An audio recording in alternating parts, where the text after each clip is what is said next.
Hvad laver vi? Jamen, altså, vi har masket vores noveller, som handler om overgang. Og så er vi også blevet delt op i nogle grupper, og vi to er med Omar, hvor vi skal lave sådan forside og titel.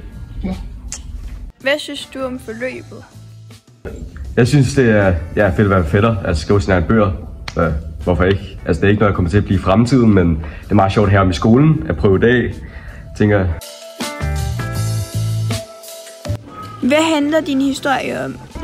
Den handler om en, der bor i Jylland, som sådan, flytter til København, hvor sådan, hun starter med at være sådan nørd, men så bliver hun ikke nørd. Ja. En rig mand, der får stjålet alle sine ting. Altså, min historie handler om en dreng, der får konstateret Tourettes. Ja, som alle andres. En, der skifter skole.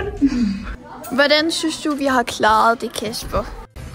Jo, jeg synes, det var en hård start, fordi I sagde, 3 sider er det meget, så det har været meget hårdt, det der med at få jer i gang. Men da vi så fik gang i skriverammen, den gule ramme, var der mange, der kunne finde ud af, hvor skal vi have de forskellige ting henne, og hvad skal det indeholde. Så gik det bedre.